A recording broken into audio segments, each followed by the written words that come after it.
Yo, welcome back to Cage Calculated. It is currently 12:05 in the morning on it's Central Time in the United States. So I am very, very tired. Fights just ended about 30-ish minutes ago. So I just wanted to quickly go over my reaction to UFC 324, kind of go over the picks that Tristan and I both made, and yeah, just talk about the fights in general. I had a blast watching it. I'm so glad the 6 weeks of hell is over. We finally get fights, and I think the card was probably a 7.5 out of 10. I had a good time watching it. It could have been objective because I haven't had fights in so long, but it was fun to watch. A lot of knockouts early in the fights, and then we got to see an absolute contender fight of the year at the end with Gaethje versus Pimblett. Awesome fight. I had a blast. So without further ado, I'm first going to talk about a couple of the cancellations. We obviously had Nunes versus Harrison get canceled. Neck injuries suck. Can't do anything about it. Hopefully that fight gets rescheduled soon, but hopefully Harrison's okay. And was looking forward to it, but happens, part of the game. And then we'll talk about Ricky Tercios versus Cameron Smotherman getting canceled. Yeah, dude, weight cutting's hard. Shout out Michael Bisping. You're a jackass, dude. You literally ate your words as Cameron Smotherman passed out behind you. Good looks, dude. But everyone's looking for an advantage in the UFC. All fighters are so very talented. They're there for a reason. And when you're trying to be a weight class bully and you have to cut 20 plus pounds of weight, it's incredibly difficult. And when you're dehydrating yourself like that, incredibly unhealthy, and then you saw Smotherman get on the scales, looked like a ghost, and then obviously fell, busted his chin open. I mean, I'm not even sure if he had a seizure. It was really hard to see. I mean, you never want to see stuff like that as a fight fan, and prayers for him and his family. And that was such a tough situation, especially with it kind of being his last chance in the UFC, in my opinion. It really tough to see. Hopefully they get rescheduled soon, but wow. I mean, you never want to see anything remotely close to that. And Michael Bisping, you are the worst. Then we have Michael Johnson versus Alexander Hernandez getting canceled hours before the fight. Reportedly sketchy betting activity. I'm guessing Alexander Hernandez had some undisclosed injury that got leaked from his camp. Someone found out about it, started betting, huge money on it, and had to ruin it for everybody. So that's great. Really, really cool for people ruining stuff like that. Wish we could have just had this fight without any betting lines. That would have been, a good way to solve the problem, but we obviously probably can't do that as a, solution. So it is what it is. I'm not too, concerned or tied up on it, but it just kind of sucks that we get to see 3 fights canceled before it even happens. But moving into the fights that actually happen, we'll talk about Adam Fugit versus Ty Miller. I mean, we'll quickly talk about it, I guess. This wasn't much of a fight. I mean, Adam Fugit absorbed every single strike to his face. And we knew this. I mean, both Tristan and I picked Ty Miller to win by knockout. Happened in the first round like I kind of thought. I mean, Adam Fugit, he has a decent chin, but good Lord, dude, you have to have a decent guard. It was rough. Every single strike, it was like, ooh, ooh, oh my God, like, oh my God. He's just, I don't know, dude. It was really tough to see, and I don't know if he's got another fight. Ty Miller, congratulations. Not going to hate on the performance. You'll beat Adam Fugit. Probably not too great, but stayed undefeated. And that's how you have to do it in the UFC, and kind of impressed me. Did get cut open, though, so something to consider. And then this fight was objectively even worse from Denzel Freeman. We dead ass. How are we in the UFC and we can't land a strike? He quit. He quit because he was getting absolutely mauled. Josh Hokett is a solid prospect. He is a good to great-ish prospect. He's not perfect. He's not a elite prospect.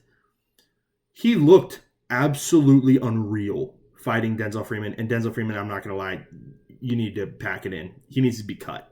He sucks. He was absolutely abysmal. And guess who picked him? Tristan. Look, I'm not trying to hate on the game, but I said Josh Hokett was good. I didn't think he was, going to kill him, but yeah, dude, Denzel Freeman, holy God, dude, you suck. Josh Hokett's post-fight interview, go watch that. That was hilarious. Kind of a reincarnation of Chael Sonnen, and then, Brittany Griner's a man, apparently. Love that. That was one of the more entertaining post-fight interviews I've seen in a long time. Absolute banger to start out the early prelims. Technically, they were all prelims because of the cancellations, but for the two fights being the early prelims banger. Watch the early prelims, guys. You miss out on fights if you don't. I'm going to talk about Alex Perez versus Charles Johnson. This was a surprise to me. I thought Charles Johnson would have a better fight than this. Got rocked early. Alex Perez has some serious power in his hands. You see the difference in strike differential. There were 2 or 3 times where this fight should have been stopped. Charles Johnson was getting mauled, and finally got a referee stoppage, and Alex Perez got the win. I mean, I don't disagree with my pick. Both Tristan and I did pick Charles Johnson. Has a weird fight style, was on a good, decent winning streak. Alex Perez was 1-4 in his last 5. I stay with my pick, but shout out to Alex Perez, man. Last fight on his contract and looked like a, competent fighter once again. We'll see if he gets re-signed, but, more power to you, dude. Way to go. Oh, dude, Nikita Krylov versus Modestas Bukauskas. Yeah, dude. Modestas is the biggest disappointment possibly on this card. He was the better athlete, had better speed, and just decided to do absolutely nothing with it. Krylov was obviously slower and then just kind of kept him at distance and was able to just counter well. They see the difference in strikes, the accuracy. He just had a better fight plan. And obviously got the knockout right at the end of round 3. I think that was more of Modestas kind of quitting. I'm not going to say it was like actually quitting, but Krylov caught him, so it is what it is. But yeah, dude, both Tristan and I both had Bukauskas to win that fight, so we're both wrong on that one. But again, that's one of those that's like I don't see where I could have seen something different happening. I thought Bukauskas would really start to show up for once, and obviously I will never let that happen again. I will never bet on him because you suck.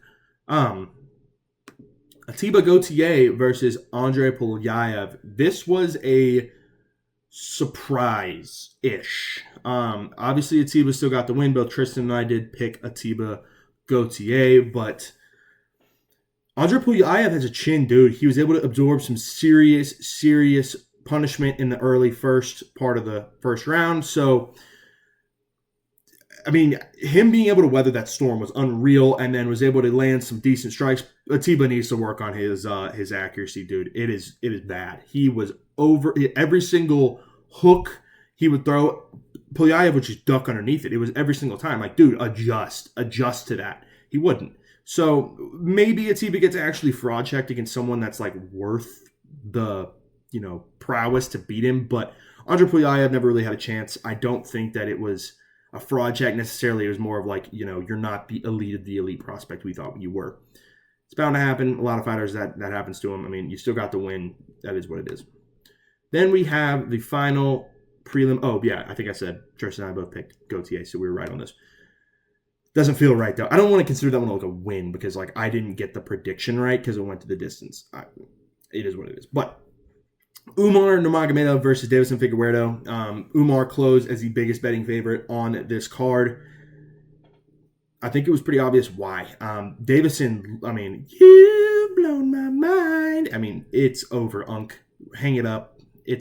You got destroyed. There was about 10 seconds at the end of the second round where you're like, okay, there's going to be a fight. Maybe he answers a little bit, and then just proceeded to do nothing for the third round. So Umar did his thing, obviously went to decision. I mean, did we have any doubts with that? So both Tristan and I did pick Umar, so we were right on this one. But, dude, Davison, holy God, dude. I mean, I know he's older, but Umar, I don't know if he's that good. He didn't really impress me with this fight. So I'm not sure where that stands in the sake of like the bantamweight division and where it goes. I personally think Merab should get the next title shot, and then O'Malley fight Petr Yan regardless of if he wins or loses, and then Umar fight Merab.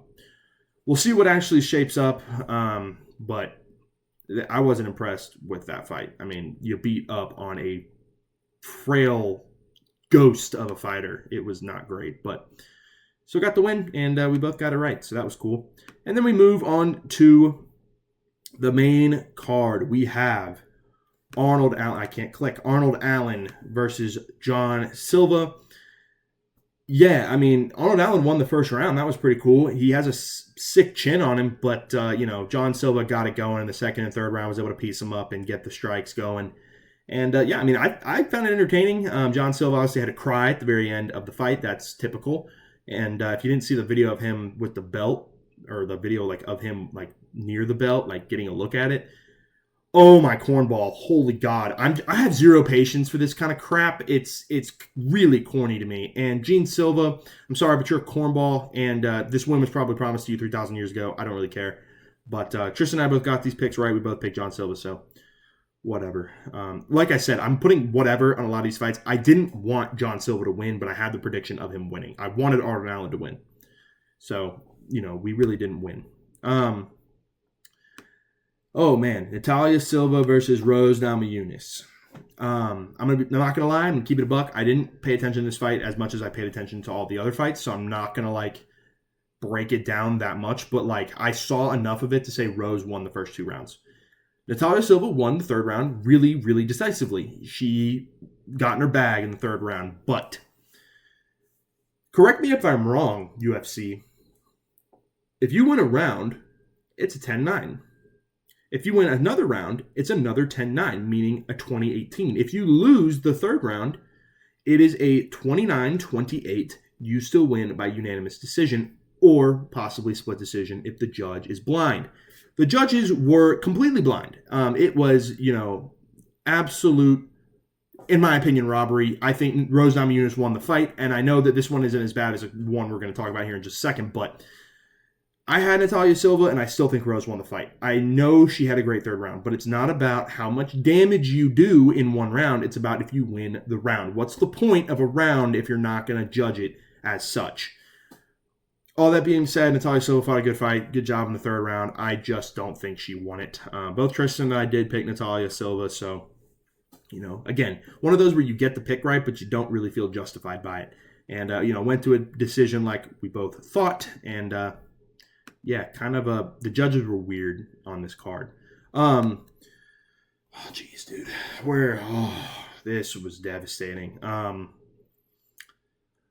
Yeah, dude, I apologize for those of y'all who bet on Derek Lewis first round knockout. Like I said, it was a risky one. There's a reason there's 3 times the value, but I stand by what I said. I love Derek Lewis. I love his fight style. I will defend him to the day I die, but he quit on this fight. And he was getting his ass beat. He was getting pieced up. Waldo Cortez Acosta was just faster, and that was really it. I was really upset after this fight. I'm not going to say that I was close to tears, but it was a heartbreak for me. Just kind of seeing Derek Lewis kind of crying on the ground. It was not great. So, shout out to Salsa Boy. He deserved the win. He'll get a hopefully Curtis Blade shot, or maybe even the loser of a heavyweight title shot fight next. So we'll see. But, he fought a good fight, Derek Lewis.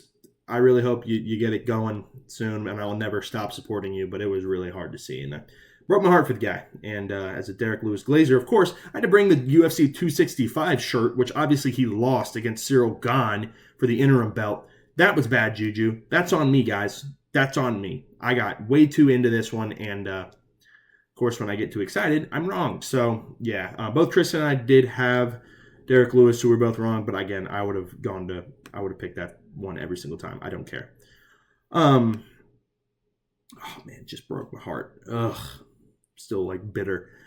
And we have Sean O'Malley versus Song Yudong. And so Tristan had Song Yudong. He's a big Song Yudong glazer. I had Sean O'Malley. I don't really like Sean O'Malley, as you know, but I had him winning the fight. Tristan was pissed about this fight. Round 2 went to Song Yudong. Round 3 went to Sean O'Malley. I think that was pretty glaringly obvious.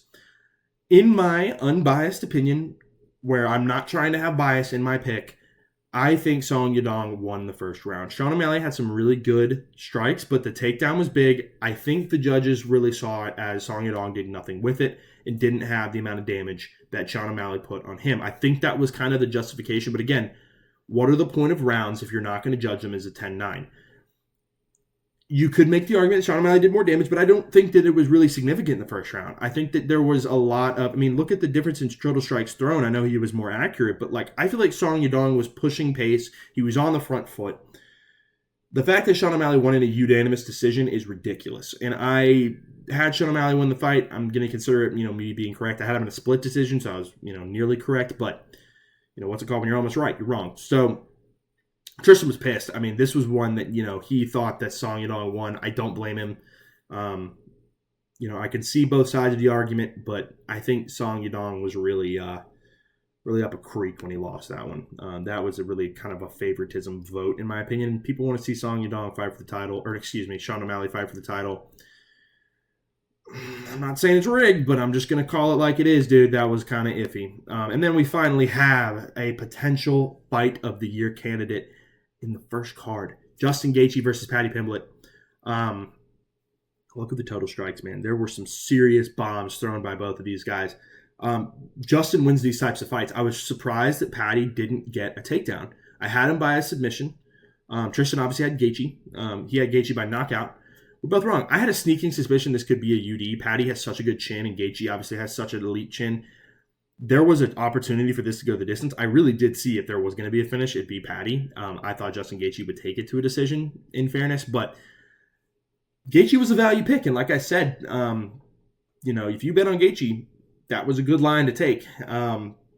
Absolute banger, though. Paddy threw some absolute bombs and was like just a mess at the end of this fight. And I love Paddy the Baddy, but he was kind of out of his zone in this one. And Gaethje represents that upper echelon of the lightweight division. Those Oliveras, those Gaethjes, the Ilias, the Armans, the guys that are just the guys in the division. And if Paddy wanted to break into that class, that he'd have to beat a guy like the highlight reel, Gaethje. And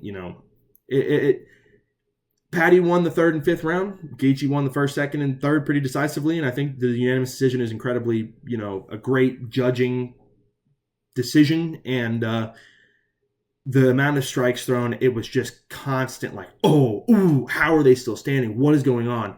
I also want to say, before I forget, Joe Rogan, if you mention a leg kick or a calf kick anymore, I'm going to explode. I love Joe Rogan. I love that he's involved with the UFC as long as he's been. Relax on the leg kicks. It was really, really frustrating. I want to just put that out there. But Gaethje just did damage, man. He looked like he had just gotten on the bike and did some serious cardio. Paddy just could not get the huge damage on him, and Paddy looked like he'd been in a car accident. And that's what happens when you fight Justin Gaethje. And kind of got a welcome to the lightweight division moment. And Paddy really did show that he is capable of winning these types of fights, and I think he'll go back to his camp kind of licking his wounds. I mean, it probably took 5 years off his life, but what do I need to do to win? Your skill set is submission specialist and being able to take people to the ground. You do have the striking to hang, maybe not like the striking, but you have the chin to hang with the likes of Gaethje and all of these upper echelon lightweight division fighters, but you don't have the striking yet. Still a young guy, still can get it together, but Gaethje just looked still in his prime, and it was awesome to see. Glad he turned back the clock and was able to get the win, and we'll see him either. He'll probably fight Ilya. I hope he fights Ilya for the love of God and get this lightweight division kind of moving, but maybe fights Arman. I don't know, but shout out Gaethje. Had a great fight, had a great win. Really awesome fight, and I had a blast watching this card. Hope y'all did too. This was awesome. So glad we have UFC back. Cannot overstate how excited I am for these cards coming up next. And, like the video if you liked. I know this was a little bit shorter, kind of just the reactions. Overall, let me count up how we did. I believe Tristan went 6-5 on his predictions. I went 7-4. Not a bad night. Not great, not bad. I'm cool with it. I know Tristan was just happy to get over 500. So, decent job from the boys tonight. Again, hope you liked the fight. Hope you liked the video. Subscribe if you're interested in seeing more videos like this. And we're going to get ready for UFC 325 coming up next weekend. Watching a lot of film. We're going to have those breakdowns here sometime mid next week. And, comment if you liked the card, what you liked, what you didn't like, if you agreed with the decisions. I'm sure the Sean O'Malley and Natalia Silva wins are going to be very, very skeptical wins. Obviously, Umar winning he obviously won, but it wasn't great. Atiba looks, human. So let me know what you think. Hopefully you liked the card just as much as I did. And, we'll see you next time. See ya!